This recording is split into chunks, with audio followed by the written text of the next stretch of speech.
mbokk yi ak dal si kattanu yàlla inshallah dama ne Yewwi Askan Wi day bokk te suñu tête de liste Ousmane Sonko day dugg assemblée nationale par force dama ngeen jëf mbokk yi jërëjëf ñu ngi leen di gërëm di ngeen jot ndigal may leen ñu rek tuuti sama kàddu bu njëkk maa ngi koy jagleel Firawna Macky Sall damay njëkk a wax Macky Sall mooy opposition bi mu ne woon dina ko réduire à sa plus simple expression. Voici la plus simple expression de l'opposition au Sénégal. lii tey ak li ko jiitu su doon ku dese tuuti xel li mu ko war a delloo si mooy mu xam ni du yàlla du yonent mu fàttaliku ni nguur gi donn ko ci way juram nguur gi foqatiwu ko ak doole nguur gi peuple bii moo ko dénkoon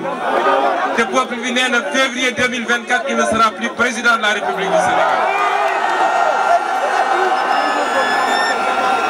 ñaareel bi ma bëgg a wax mooy ku teew fii tey rek ak ku fi nekkul di seetaan fii biir Sénégal ak bitim réew dama bëgg ñëpp ànd ne Macky Sall na bàyyi Cheikh Omar Diagne mu dellu ci njabootam.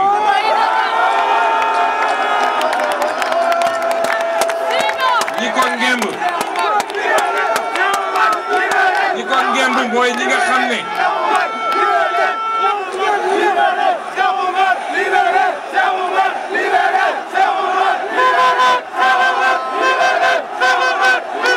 li ma bëgg a wax mooy bu ñu nee Cheikh Omar Diagne dañ ko jàpp parce que dafa wax lu mu warul wax ay tarixa waxuñu dëgg Cheikh Omar Diagne taxawaay bi mu am contre franc-maçon ak homosexualité moo ko andil lii ko dal nii ba tey ñu xañ ko njabootam lu mat ñaari weer ak lu tegu yii mooy andi fitna ci dëkk parce que jamono jooju ay nit ñu sàcc xaalis réew mi barki démb dégg ngeen ab géwélam nga xam ne riiti ak xalam lañ ko xamee woon tey mi ngi yor ay milliards denc ko ci ay chambre ñu koy sàcc te OFNAC waxul CENTIF waxul procureur waxul kenn waxul parce que géwélu Macky Sall la est-ce que loolu jaadu na ñu jàpp koo xam ne lañ koy jiiñ mooy nee nañu dafa def publication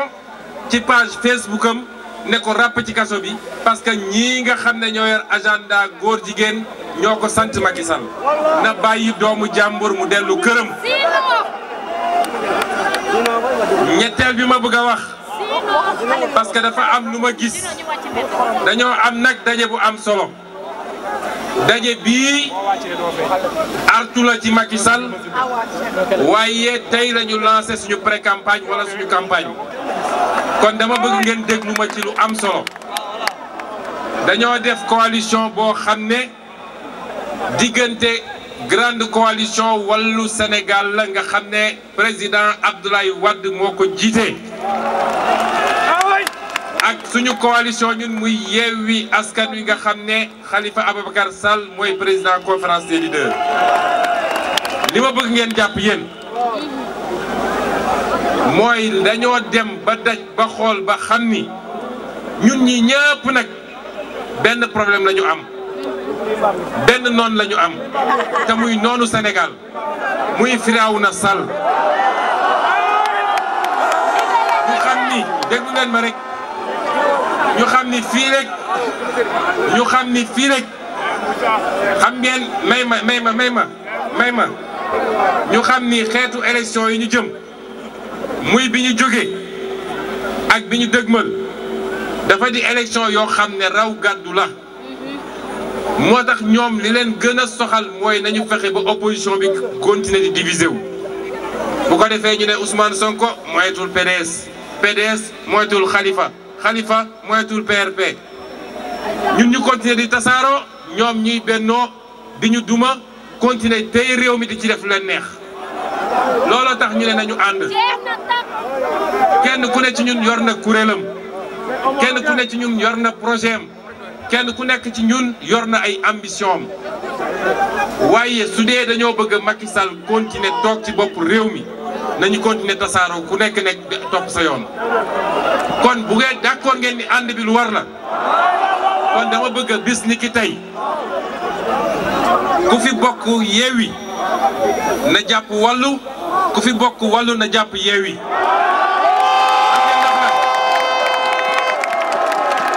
ñun ñooy ànd campagne gis ngeen campagne bi Yewwi du jaar nii Wallu jaar nii ñun ñooy bokk campagne ndax département boo dem su dee Yewwi moo fa jiitu Walloo ngi ci gannaawam ànd ak moom ci liste bi bu dee Walloo fa jiitu Yewwi ngi ci gannaawam ànd ak moom ci liste bi kon suñu destin daf yàllaa ko boole kon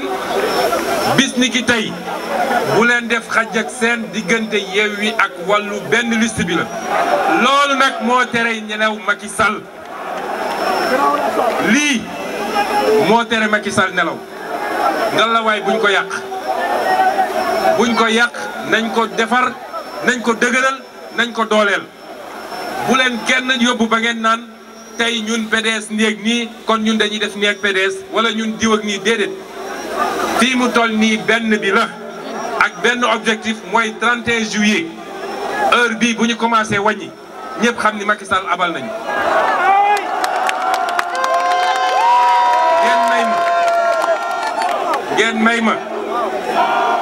ngeen may ma ma rendre hommage président Abdoulaye Wade dinaa ko rendre hommage xam ngeen ndax lan man waa PDS yi ñu ci bëri miinu ma leen de ñi ma àndal assemblée xam naa leen ñenn ñi ci fan yi ak suñuy waxtaan xam naa leen waaye président Abdoulaye Wade am na lu tuuti lu ma xam ci moom ndax nekk naa man mii ci jafe-jafe jël sama téléphone woo ko boobu mu ngi Qatar ma ne ko lii de am na mu ne ma defal conférence de presse boo demee neel Abdoulaye Wade nee na ma lii wax ji jeex te bi ma ko defee noonu la wax ji jeexee kon tey dinaa ko delloo njukkal te ba léegi munoon na banque ay yoxoom ndax ay atam laaj na ko waaye mi ngi ci combat bi te dina ñëw jàpp ci combat bi kon li tax ma koy rendre hommage te dinaa ko def pour Abdou Diouf def ko pour Senghor xam ngeen ndax lan ñooñu yëpp kenn mënu fee tere nit nekk candidat xañ nit candidature ci Macky Sall la xewee fii Sénégal limal leen ma kenn koo xam ne Abdoulaye Wade wala Abdou Diouf wala Senghor tere na ko mu nekk candidat lan moo tax ñu war a nangu Macky Sall def ko da koo def ci Karim Meïssa Wade ñu seetaan mu dellu si def ko ci Khalifa Sall mii ñu seetaan mu fas yéene woon ko def février 2021 ci Ousmane Sonko génne ko du fi amee est-ce que loolu ñu ko bañaloon ci jamono jooj dinañ ko nangul tey est-ce que dinañ ko nangul Macky Sall moom nee na dina dem élection législative fii Sénégal ñi jiite PDS duñu bokk ñi jiite taxawu Sénégal du te benn danger moo am ci Sénégal mooy Macky Sall fii léegi Macky Sall ngi jiite Sénégal jàmm du am Sénégal stabilité du am Sénégal lan mooy bilan Macky Sall ci Sénégal moo wax leen bilan Macky Sall lan la Macky Sall delloo na gannaaw les libertés politiques tëj na ñoo xam ne defuñu ko dara ànd ceeg coxar bu kenn mësul gis tëj na Karim Wade tëj Khalifa Ababacar Sall doon def ay pexeem pour tëj Ousmane Sonko ma wax leen nii Barthélémy Diaz mii toog fii daje nañu fii ci place bi daaw defe naa mu ne septembre la Macky Sall def plan pour tëj Ousmane Sonko ma ne ko Barthélémy dalal naa sa xel fii rek ñi ngi dund Macky Sall du tëj Ousmane Sonko su ko Ousmane Sonko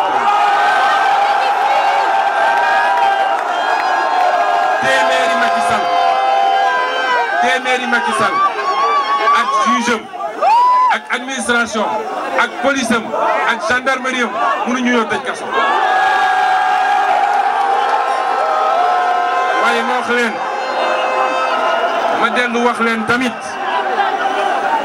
ma dellu wax leen tamit li ma leen wax am na solo de dégg leen Barthélémy Dias nii une minute rek déglu leen ma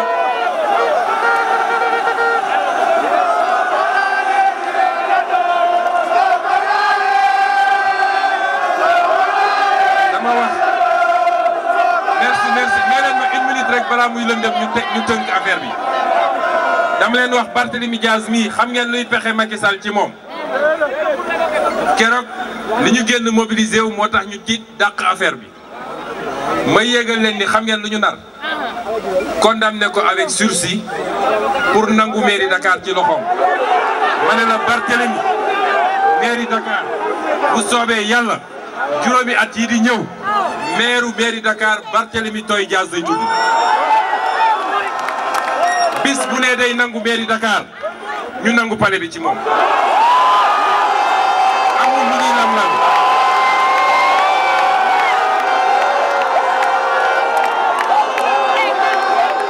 kon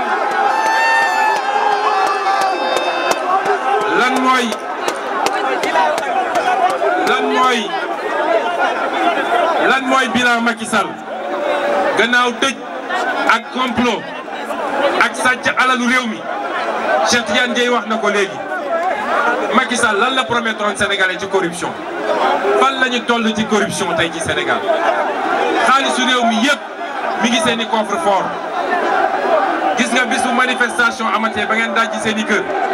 ay milliards ngeen fay fekk ay milliards yi milliards ci ñu jëlee ci état ndigal gaa ngi ñëw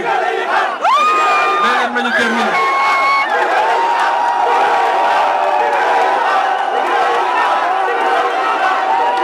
nee leen ma rek ma terminé lan mooy bilan Macky Sall mooy suñu pétrole ak suñu gaz Macky Sall ak rakkam sàcc nañu ko jaay ko ci anam goo xam ne Sénégal daanaka amu ci dara bind naa ci téere tey la gën a actuel te mi ngi continuer di jaay pétrole bi ak gaz bi ak zircon bi loolu mooy bilan Macky Sall lan mooy bilan Macky Sall mooy hôpital bu baax amul Sénégal suñuy doom ma ngi lakk ci biir hôpitaux yi Macky Sall yëgalu ko yaramam moom jàpp na ni lépp xaalis la fu ma dem rek naa joxe xaalis wax ci jeex na école publique amatul Sénégal est-ce que xam ngeen ni jamono jooju tey jii may wax ak yéen fële ci kanam RTS dem na lebi 33 milliards pour ne dafay tabax building 33 milliards bu mu leb ak banque boo xam ne rakkam moo ko lancé woon muy banque de Dakar pour ñu tabax 33 milliards bi dañ ci boobu jamono hôpital bu baax amul Sénégal loolu mooy bilan Macky Sall Macky Sall faalewu leen am ngeen liggéey wala amu leen ko du yoonu Macky Sall yéen a ngi faju am déet yoonam newu ci yéen a ngi am problème ñi ngi leen di agressé ci mbedd bi yoonam newu ci école bi tëj na yoonam newu ci Macky Sall moom dong ak njabootam ak géwélam la tal moo tax lii nii suñ ko bàyyee mu romb lii nii suñ ko nangulee Macky Sall nañu xam ni am nañu ab Firawna boo xam ne 40 ans yi di ñëw moo fiy toog ba dootul mun a dox may wax tamit ne waa Benno Bokk Yaakaar temps yëpp dégg nañ leen ñu ne dañuy menacé Benno Bokk Yaakaar yem leen duñu seen morom xajuñu ci yéen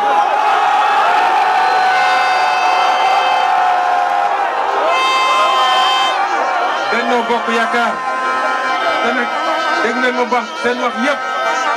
wax yëpp mooy l'État n'a qu'à prendre ses responsabilités ñoom ñooñu où sont-ils s'ils sont garçons nañu génn dañ ñëwoon dañuy def contre manifestation anañu muus bu marron beige sax doo ko gis ci tali bi ñeneen la ñu yaakaar alkaati yi ñoom la ñu yaakaar balaa may dee ñu dem génnee seen relique politique yëpp ay Moustapha Niasse nga xam ne toute sa vie il a sucé le sang du peuple ay zumbi politique Idrissa Seck nga xam ne zumbi la kenn xamatul fu mu ne ay Aminata Mbengue Ndiaye yéen ñii balaa ngeen di judd yéen ñi nekk fii Aminata Mbengue Ndiaye ak Moustapha Niasse ñi ngi doon dundee état Sénégal ba tey ngeen toll ni ñi ngi dundee état Sénégal dinañu dem bay doxee békki dañuy dundee état Sénégal ñooñu tey il ne représente aucun avenir pour le pays. Il ne représente aucun espoir pour le pays. Si nous décédons tout ngor dañuy retraité dem toog yor seeni kurus te bàyyi réew mi ndax lu ne am nañ ko ci réew mi ñooñu tey ñooy génn naan dañuy menacé dama ne jàmm la ñu woote waaye jàmm ñaara koy dox ñi ko séq Macky Sall na fekk gi ne ci moom ma koy wax nag suñu papa yeeg suñu yaay yi toog ci kër ga parce que léeg-léeg dañ leen di nax soo waxee ñu ne waa ji dafa yaru ab mii kër la xam nga mii kër koo gis mu dem ci télé yi di saaga Macky Sall la ko jox xaalis ne ko demal saaga Ousmane Sonko bu paree mu recevoir ko palais moom mooy recevoir saagakat palais de la République moom Macky Sall ñun de kenn mësuñoo dégg ñu saaga waaye suñu fulla dinañ ko wax ba mu mat sëkk te lu ñu wax loolu la ñu gëm kon may wax Sénégalais tey le Sénégal est en danger te benn danger moo la am mooy Macky Sall lan mooy bilan Macky Sall lu ñu mësul xam Sénégal tey ngay gis Sénégal ku jóg taxaw saaga nit ci waasoom ci ethnie bu mu bokk ci région bu mu bokk tey ngay gis ku dem télé wala dem rajo wala dem ci site internet saaga nit dugg ci vie privée am saaga ndeyam saaga baayam ñuy dund ak ñu dul dund tey ci Macky Sall la amee musul am Sénégal lan moo raw loolu ci violence te ñu koy def ñëpp mënoon nañ ko régler ci benn seconde mënoon nañ leen régler ci benn seconde musuñu leen jox digal ne leen attaqué leen loolu mooy bilan Macky Sall waxu ethnie waxu tarixa waxu diine Senghor dem na ba jóge fi musul am Sénégal Abdou Diouf dem na ba jóge fi musul am Abdoulaye Wade dem na ba jóge fi musul am waaye tey gis ngeen fi Sénégal toll mënuñoo am président bu yées Macky Sall fii ci Sénégal moo tax Macky Sall moom mooy des ci réew mi ñun ñu jóge fi wala ñun ñu toog fi moom mu jóge fi waaye mënatul ne kon may wax tuuti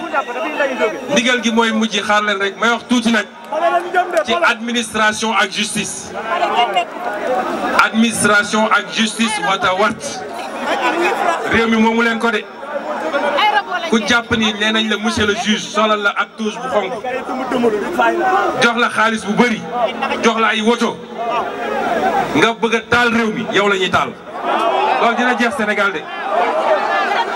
conseil constitutionnel juróom ñaari nit moomu leen nit ñi bu leen ñu fontoo juróom ñaari nit war a taal réew mi loolu est-ce que war nañ koo nangu ñoo ngi woo justice nañu delloo ci seen xel parce que peuple bii moom mooy souveraineté moo voté loi yi à l'Assemblée nationale quand le peuple dira non et il a déjà dit non ku taxaw ci kanam peuple jaar sa kaw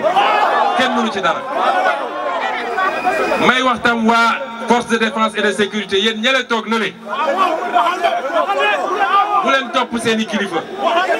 général Moussa Fall bu leen ko topp parce que intérêt boppam moo tax mu leen war a jox ay ndigal yu ngeen warul topp ci réew mi ngeen dëkk tey intellectuel ngeen vous avez fait les bancs vous avez été à l'université xam ngeen ni Macky Sall li mu leen def loolu du dëgg xam ngeen ko kon buñ leen yebal naan leen dem leen maté dem leen dóor dem leen torturer ay nit ngeen du ngeen ay bayima te lu métti ci réew mi yéen la gën a métti su ngeen liggéey ba wàcc da ngeen dem seen kër léeg-léeg dépense bu ngeen jox seen jabar sax du ngeen ko am kon buñ leen transformé en des objets de répression bañ leen loolu bu leen ko nangu quand un ordre est manifestement illégal il faut désobéir loolu la yoon wax commissaire yàgg ak général Moussa Fall nee ngeen yéen ak ñuy surveiller ñu ngi leen di surveiller ñu nit ci dëkk bi ngeen dëkk ni ñu amee njaboot ngeen amee njaboot yéen ak ñuy surveiller ñu ngi leen di surveiller su ngeen ñu menacé ñu menacé parce que nag dafa doya kon li ma bëgg a wax ci gàttal mooy Yewwi Askan Wi bu listam bokkul ci élection yi Macky Sall du bokk ci élection yi bu bokkul ci élection yi Macky Sall du bokk élection yi te désormais nag li ma leen di wax œil pour œil dent pour dent. àllarba juróom-ñetti fan ci weeru juin atum 2022 mbokki Sénégal mbokki Kër Massar info ñu ngi leen di sant di leen gërëm ci topp bi ngeen toppoon ci li nga xam ni moom lañ leen jëli woon tey fii ci place de l'Obélisque nekkoon benn